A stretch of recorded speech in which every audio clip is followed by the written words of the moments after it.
and welcome to the Frivolous and Frugal Knitting Podcast.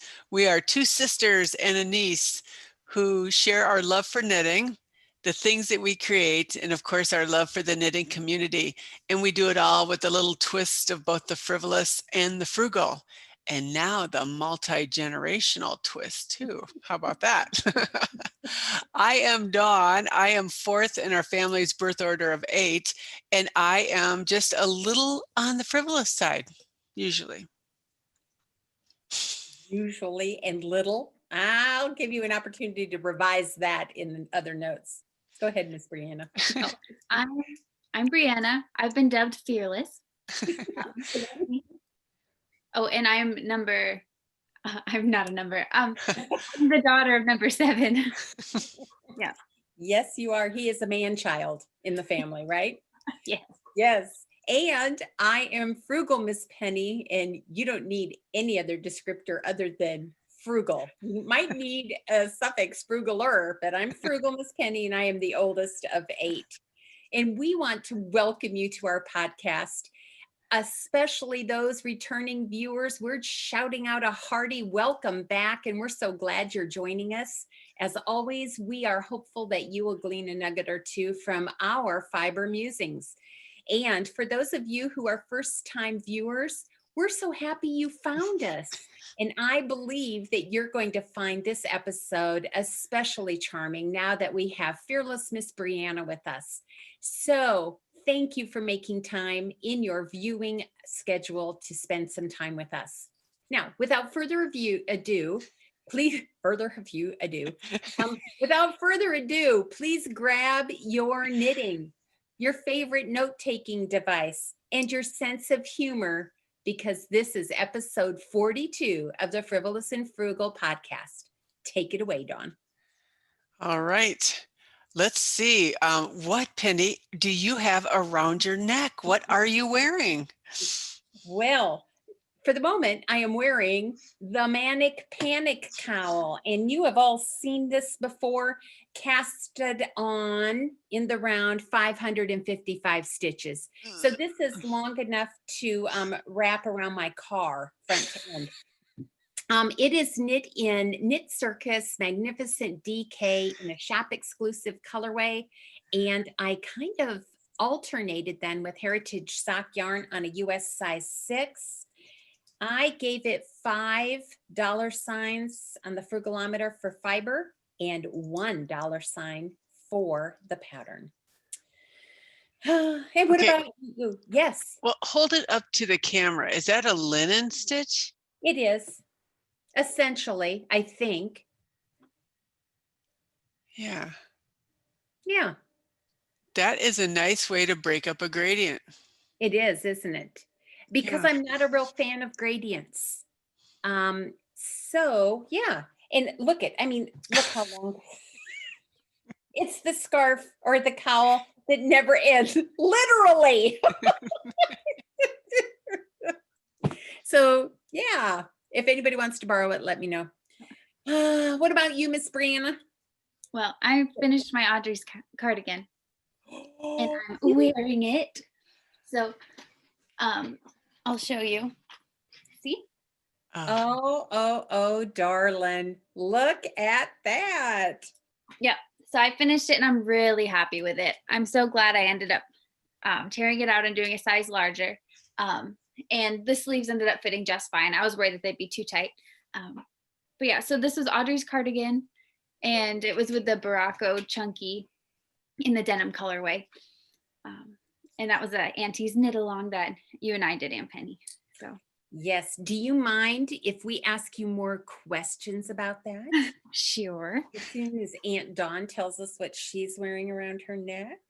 Oh, wow. I was waiting with bated breath to hear about that sweater. I could see you up close. I know. Let's see. This is the, you have your notes. Cooler side of warm, warmer side of cool. Mm-hmm. It is the cooler side of warm. The cooler side of warm. And it is a pattern by Espas Tricot. It is knit in Malabrigo Rios in the denim colorway. I think I used a size 7 and 8. And it's cool that both of you are on. Penny, we bought this in February of 20 19, the first time we met in Chicago to podcast, and we went to Elgin Knitworks. Yes. Where we happened to Yes. run into Angie from 3-Ply. It was like a fangirl moment. Yeah, so I think the pattern is Free by Espostrico, so I'd give that a 1. Malabrigo Rios, I would say probably 2, 3. Yeah, and it's really long, so I've got the ribbing turned down, and I kind of forgot about it. I thought it was a sock head cowl when I looked in my knitwear. So yeah, it was fun to pull out and definitely warm. So something like this on a cool day, you could just throw on quick. You could put it under a coat, under a sweater. Yeah, I kind of like it. So I do too. It's very pretty. Yeah. Very pretty. All right, Miss Brianna, we're going to pelt you with unpracticed and questions about your Audrey's cardigan. How does that sound, darling? That sounds great. I realized I misspoke. It's in the frost colorway. It's not denim. I'm sure you noticed that right away, but it's in the frost colorway. So tell us, what parts of that cardigan were new for you? Oh, all of it. So I had never done the raglan increases before. It took me a little bit to get the hang of it because I wasn't being very careful. I was like, oh, I'm sure this is where the increases are, but they're very intentional, especially on the front with the V-neck. And so, no, that was a learning curve, the raglan increases. Beautiful. They're beautiful. Yeah. Look at that. And then closing under the arm was new for me to make the sleeves. And so I don't think that was too difficult, but then picking up these stitches and making sure there's not a hole underneath. And I think I did pretty good. I mean, it's not like smooth, but I think you did. Yeah. So was this your very first garment? It was. Yep. I know. That blows my mind. Okay, so that was new for you. So what would you do differently under the arm next time? Can you think of anything? I'm not sure. I would have to look up how to like different patterns or like how to have a smoother underarm, because in my head it should be perfectly smooth and these lines should be straight. But I don't know if that's reasonable to expect. Right. And I'm not so sure it is either. And I am not an expert in garments. There are many people out there who are much more experienced than I am. But what I've learned is each garment gets a little bit more finished. I am learning the techniques a little bit better. And heavens, darling, for your very first garment, that is gorgeous. I think you've done a very nice job. I don't knit garments, but I'm interested. Do you have to pick up for that band around your neck and down the front? Yes. That's a lot of stitches to pick up. It was. And they I was surprised. I don't know if I should say exactly what we did, but I was surprised you didn't pick up every stitch. Like there was certain pattern of stitches you had to pick. Some you skipped over, some you picked up. And so that was interesting. I was a little skeptical, but I was like, I'm sure she's right. Because what was her name? Elizabeth Smith. Mm-hmm. Yeah, she had really, really good tutorials and taught us how to do that. And so, yeah, we picked up all the way along the top and knit away. And the buttonholes were new for me. That was fun. Mm-hmm. It was so much easier than I thought it would be. Now I'm going to try something, Miss Brianna, that is not in the pattern. I'm going to try and reinforce my buttonholes. Oh. So if I do, I'll show you what I do. I don't know if it's going to work, but what I've noticed with yarn over buttonholes, and it's similar to a buttonhole I mentioned before, after you start pushing buttons in and out, it stretches out. Oh. The buttonhole does. It's not a real stable buttonhole. Yeah. So I'm going to try and reinforce mine. And if it works and you have leftover yarn, you would certainly be able to go back and do that. Yeah, because I've been using the buttonholes. I'll wear it closed. Okay. So yeah, I've noticed that. And the buttons, tell me about the buttons. Well, the buttons I just found in a box of like a little barrel of buttons that I had, but they're those like oyster buttons. Mm-hmm. That they get out of the Mississippi, and so they're really pretty, and I think they're a little fragile, but they're beautiful. And then they were a little flimsy on here, and I was worried that they'd distort the fabric by pulling. So I put a button on the backside. For stabilizing. Look at you. How did you know to do that? Well, I was like, well, I have these little buttons. They should be able to help something. I just figured when I sewed it through this button, it would pull on this button instead of my yarn, and so instead of my garment. So That was brilliant, darling. Yeah. That is a beyond brilliant. Okay, cool. Mm-hmm. And the yarn. You like the yarn? I do like the yarn. I love the yarn. It's soft. I was worried that it'd be a little rough to wear because I would wear this with short sleeves and I didn't want it to be rough on my arms, but it's very, very soft. I like it. I think it might pill a little bit as I wear it because I've only worn it three times and you can already see that it's starting to get a little fuzzy. Mm-hmm. But maybe that's typical for sweaters. Depends on the twist of the fiber, Miss Brianna. If you have something that's not a single ply, but if you have a loose twisted fiber, it's going to pill. So that's why, for the most part, when people make socks, they have a very tightly twisted fiber because it has less of a chance to pill and felt than the looser fabrics. But just get that gleaner out and trim those pills off. Mm-hmm. Yeah, I could see myself wearing this sweater a lot because I like to wear those high-waisted pants, and it's the perfect cropped length for that. So it looked really nice when you stood up. It was very flattering. Absolutely. Could you just stand up one more time and let us see the back too? Yeah.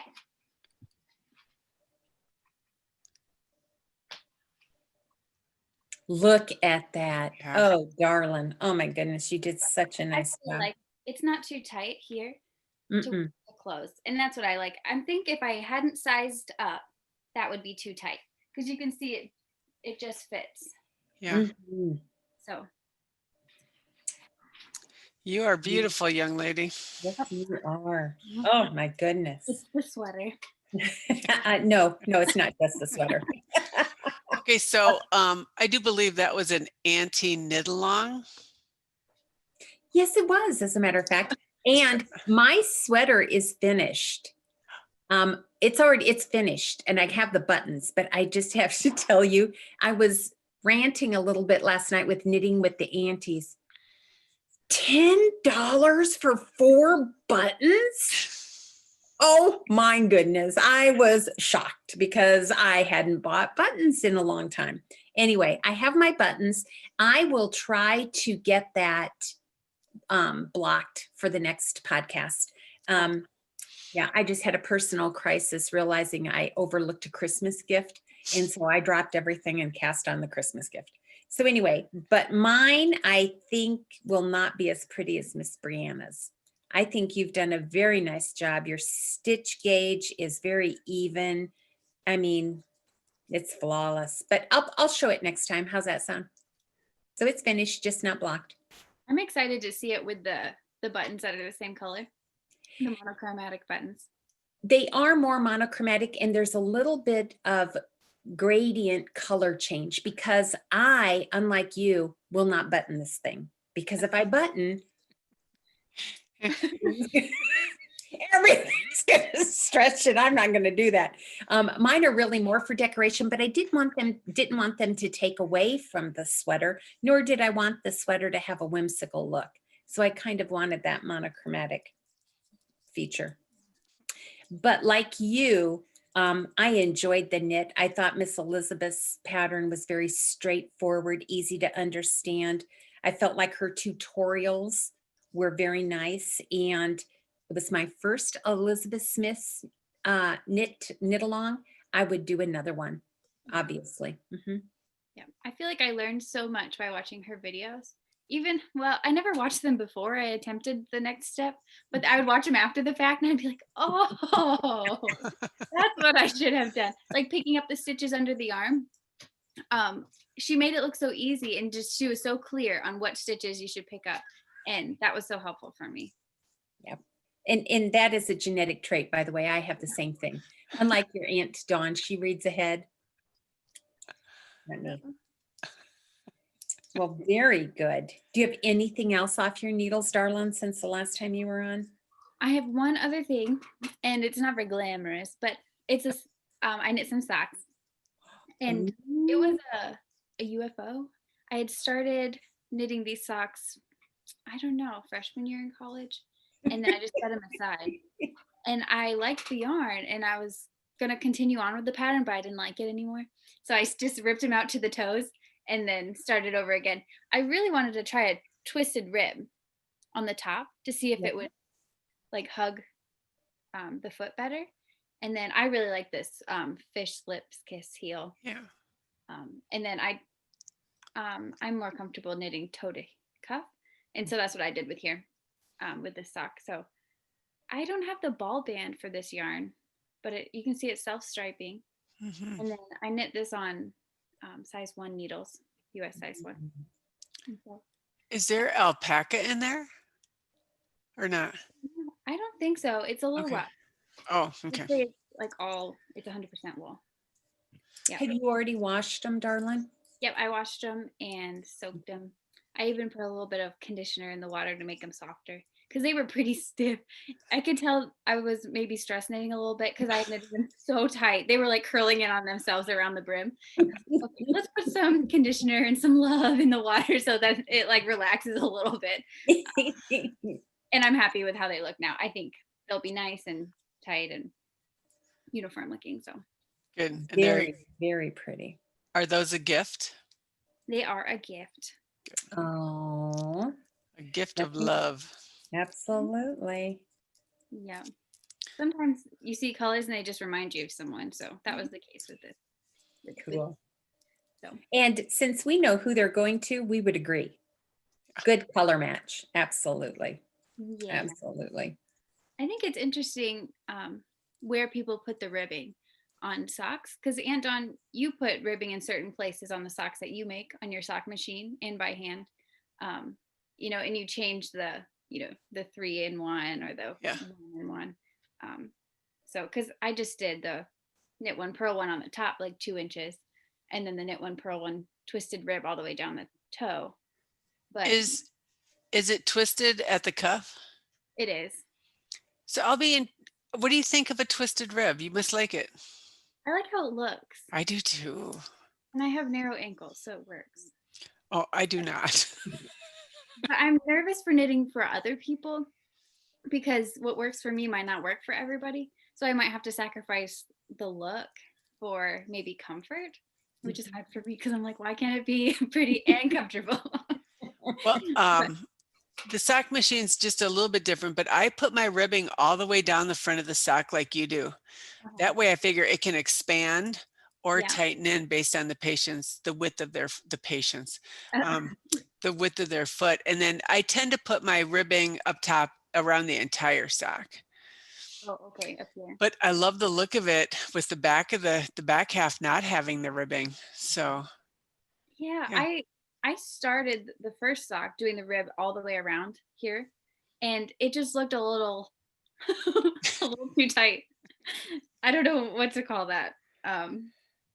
Yeah, and so I tore it out and I started here, and it just looks more relaxed, I guess. So it looks amazing. I can't wait to hear how the recipient takes it. Yeah, hopefully well. Well, it's something else you said, Ms. Brianna. Jot down the combinations you like, because at some point you may end up creating your own sock recipe. And you can have a variety of sock recipes. I think Aunt Dawn does this too, for ways that she creates socks. So it would not be a bad idea to kind of start a knitting notebook where you jot down those ideas so you don't forget them, the positives and negatives of them, and then you can modify. That's a good idea. Keep a knitting notebook. Yeah. Mm-hmm. And make a note of who you give them to, because if 5 years from now they come back and say, I would love a pair, just like the last ones, I would have no clue what I did.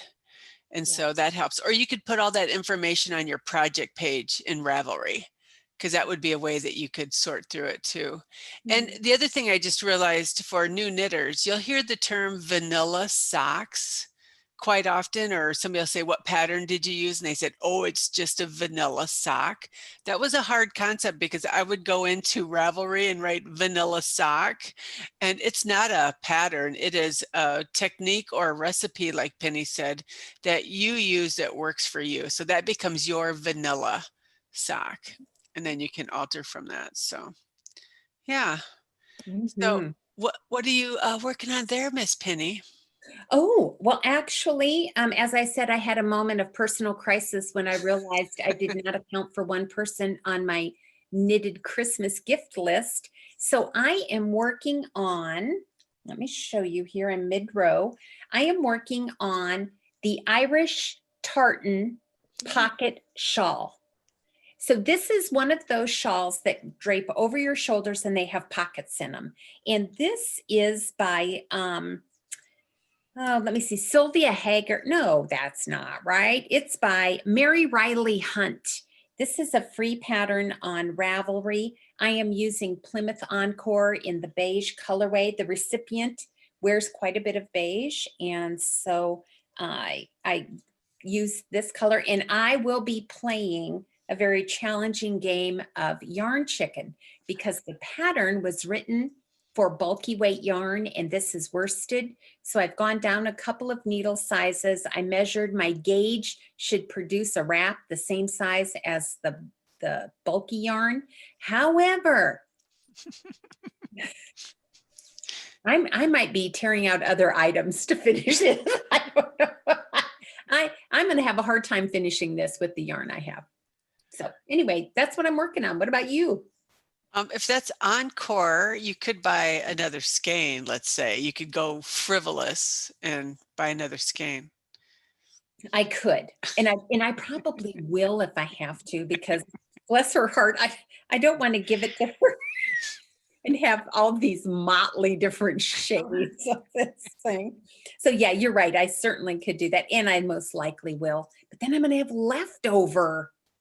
Well, make sure you have enough to do like a hat or a pair of wristers or something. Actually, oh, now that's a good idea. I might be able to do that. Yeah, that would be a good idea for a child or something. Yeah. But remember, we'll talk about this on the next podcast, but I would really like to work through all my stash yarn. Me too. I'm sorry. Did your nose just grow? I'm sure it did, right before my very eyes. What are you working on? I am working on the blurry flurry hat. That is by the ladies of Cozy Up Knits. It's a paid for pattern on Ravelry. And that yarn that they knit that in is a yarn by Ginger Snap That. She's a Canadian indie dyer. And that yarn is what she refers to as being pixeled. So it was a kit I bought. So a little bit farther than I was last week. So I've got the brim done. Oh, Miss Norma gave me that. Progress Keeper. Okay. From Ginger Snap That too. And so of course the yarn was a tonal black, and then this was the pixel yarn. So you'll see that it's a gradient. Couple of interesting things. It's a paid for pattern, so I don't want to give away the secret sauce, but once you get done with the brim, and it can be anything from just a very small brim to a large one. So I used the entire mini skein of black and got 4.5 inches. I'm following the pattern for a 6-inch brim, if I can squeeze that much out. So it's a patterned body of the hat, but I noticed with this yarn changing colors, I didn't see the pattern.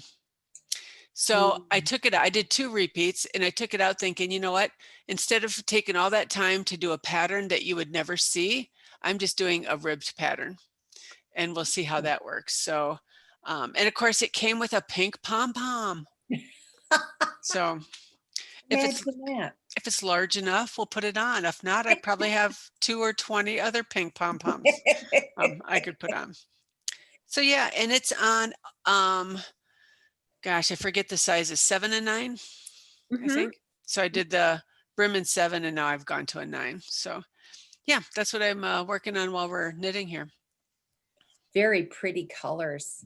Yeah. But you're going to have to get that off your needles because we have a monthly hat cast on with our virtual knit night. And December's hat is Jason's cashmere. Yeah. So I cheated just a little bit. I do have the brim casted on for that. Because I did not want to cast on during a virtual knit night because my counts would be so off, it would be pathetic. So tonight for the virtual knit night, I will switch over to that. Yay! Yeah. I can't wait to see that one. Yeah. All right, what are you working on, Miss Brianna? I am working on Endless Wrap. Let's see, who's it by? It's by Sylvia Hager, and this was a gifted kit that I received. I'll hold up from the bottom because I'm in the middle of the row. But look at that. Yeah. Oh, look at that. So I'm making some progress. I'm in the middle of my second skein. And so 2 down, how many to go? Well, there's 9 total in the bag that I have. But I hear that my source found another one. We might have to do 10 skeins. And when I finished the first skein, I measured it because I wanted to know what I was getting myself into. And 12 inches. So it will be the wrap that never ends. The endless wrap, aptly named, I think. And so, but I'm loving it. The beginning, it probably took me the first skein to get the hang of the pattern, to be able to do it without having to stick to the pattern every row. But now I'm into my second skein, and I probably only look at the pattern every once in a while, usually around this slipped stitch cable. I like that. Mm-hmm, I do too. When you put that up against your torso, that looks really sweet. It looks like a braid almost, doesn't it, from here? That's beautiful. Yeah. So I wasn't sure if it'd be wide enough for what I wanted it for. So when I originally cast it on, well, that's not true. The second time I cast it on, I added 10 stitches. And, but then I questioned myself because I was like, no, I don't want the wrap to be shorter in length because I've made it wider. And then I tore it out and cast it on again. And I like this width. And I'm glad I went back to it. And that's the original width in the pattern? Yeah, I decided to follow the pattern. Oh, you learned so much faster than I did, for sure. And it's on size 11 needles, which seemed crazy to me. And it is a little looser, like you can see through it. But I kind of like it. I kind of like the gauzy, lighter feel for a wrap. It'd be fun to wear. Absolutely. We look forward to seeing that because on the heels of the endless wrap, the next anti-knit along for the new year, because it will take us a year, is tenacity. Yes. It will be as wide as hers on size 2 needles. Oh, that's going to be a long project. Oh, but beautiful when they're done. Yes. Oh, I forgot to, did you tell us what yarn that is? No, I didn't. It is Blue Sky Fibers, woolstock worsted, 100% fine Highland wool. Ooh. But we were talking about it in the knitting with the aunties last night, and it's actually pretty economical.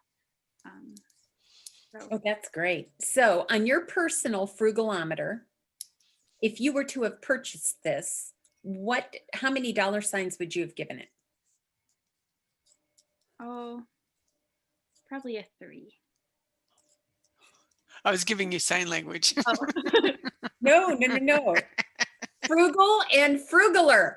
But I wonder, because I feel like it's hard to say because they're 50-gram balls instead of 100-gram. Oh, good point, darling. So for new knitters, typically we get worsted weight in 100-gram skeins, right? About 200 yards per skein. So for instance, I'm just going to pull out a random number. Don't try to find any yarn that matches this. But if you pay $5 for a skein, 100-gram skein of worsted that's a mix of perhaps wool and acrylic, and you pay $5 for it, then that's pretty economical. But if you buy a 50-gram skein that only has 100 yards and you're paying $15 for that 50-gram skein, you're purchasing a higher quality of fiber that ends up being $30 compared to $5, right? So not that there's anything wrong with that at all. It's just one way to compare value and what you're looking for in a fiber. Yeah. Well, we look forward to seeing that finished, and we just have to have you on again before you go back to school. Oh yeah. I'm not sure it will be finished before I go back to school, but maybe you'll see the progress. And congratulations for finishing first semester of your senior year in college. Thank you. It was a close one. Senioritis was real. I was losing motivation, but yep, I finished finals this week. I'm all done with first semester senior year. One more to go, and then I'll have my bachelor's degree. I'll be all done for now. Amazing. Mm-hmm. Amazing. Congratulations, darling. Thank you. Well, we do have some updates for our viewers regarding Frivolous and Frugal. I have the date for our January knit along. So those of you who would like to participate in a virtual knit along, please mark this on your calendar. We will be meeting January 9th. It's a Saturday evening from 7 to 9 Central Standard Time. We typically post our Zoom link in a thread on Ravelry about 1 hour before the event begins in case anyone has technical difficulty. And if perhaps you are not active on Ravelry, but you would still like to join us, email me at the email below in our show notes, and I will make sure I send you an email about an hour before Zoom begins. We look forward to seeing you.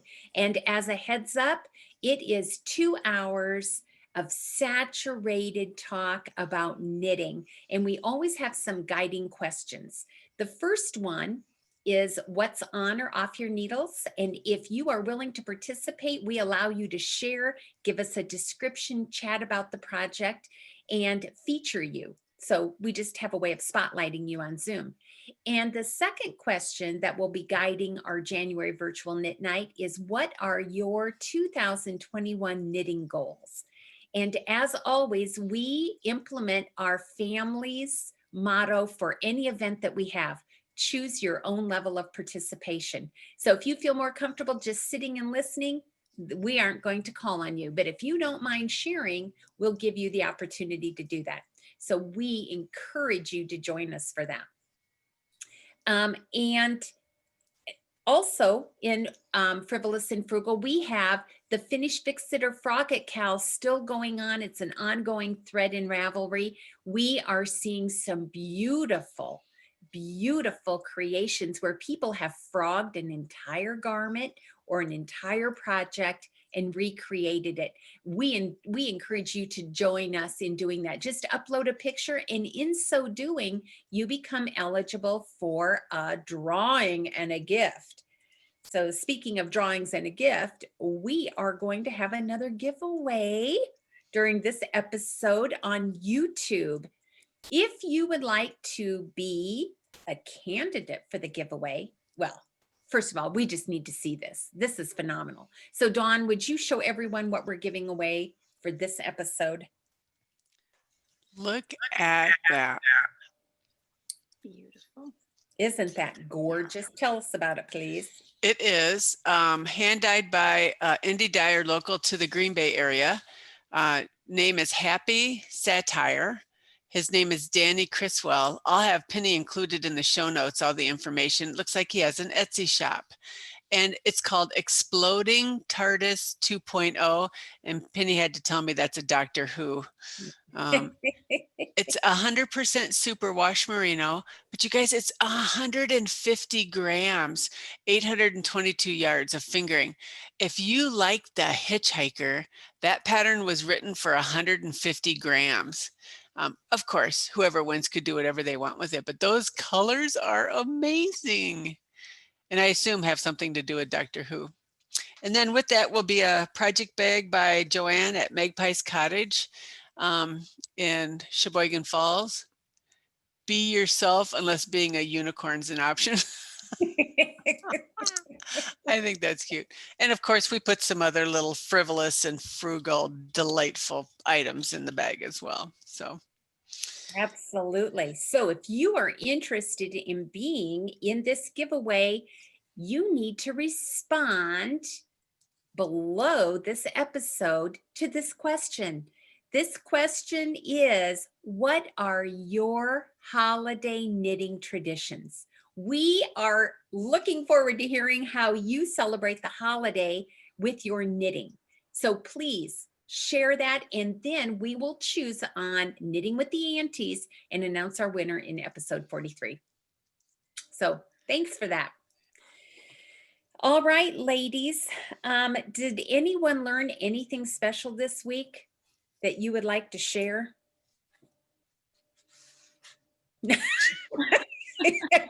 Miss Brianna, you kind of filled our cup with learning. yeah. You did a nice job of sharing all that with us.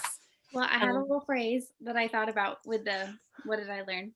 Yeah. I was sitting here drinking my tea and I was like, what did I learn? It's been a month. What have I learned? And I thought of this, and it says, don't settle. It's worth the wait. And I think that was applicable to my sweater, because I had started out wanting to have a sweater that I could wear and that I would like enough to wear it. And it was kind of like a journey to get one, to make sure it like fit me well, and make sure, you know, I like the buttons and the right length, and so that the sleeves fit well. And I could have just knit it just to have knitted a sweater, but I knew that my original goal was to have something I could wear. And so, yeah. So I guess what I learned is, like, don't settle for something you didn't set out for. Because it's like worth the process, it's worth the wait, for having the end goal. Because I'm really, really happy with my sweater. The whole day that I took it off my blocking mat and put my buttons on, I was like on cloud 9. I just like wore it, and I'd be like, walk by my mom and be like, you know, aren't I amazing? You know, I just love it. And you should. For your first garment, darling, you did a very nice job. Very nice. Do you have another garment in mind that you'd like to try? I haven't picked one yet. Okay. I keep looking on Ravelry. There's so many beautiful ones. I'm really drawn to the mohair ones, which I know is probably a nightmare and a half, but they're so beautiful. And there's one, I think it's called, I didn't look this up beforehand. I think it's called the Sunday sweater. Mm-hmm. And it has like kind of ribbing around the neck, and then it's like mohair, just knit, like stockinette down and around. And it just looks like beautiful, little gauzy, has a halo. But I don't know. I'm drawn to those right now, but we'll see. Yeah, cool. Well, we look forward to following that next project. Right. Well, it's about time to wrap up. So what would Aunt Nikki say? Well, this is what she would say this week, and it kind of aligns with what you learned, Miss Brianna. Kids and yarn resemble each other. And for those of you who don't know, our dear sister Nikki just celebrated her 40th 40 year of teaching. Same school, same office, same desk. 40 years. 40. Anyway, kids and yarn resemble one another. Both can be tangled at times, but we eventually figure a way to untangle both and be successful. And isn't that the truth? And she has done that for 40 years. She's helped untangle little lives in her students and done a wonderful job at it. Just like some had to untangle their yarn off their needles, didn't they, Sister Dawn? Well, listen, we have gone on long enough, and we are so thankful that you joined us. It's our hope that your week will be a sweet twist of the frivolous and frugal, and we look forward to seeing you in episode 43. Thanks so much, and thanks, Miss Brianna, for joining us. See you soon. Bye-bye.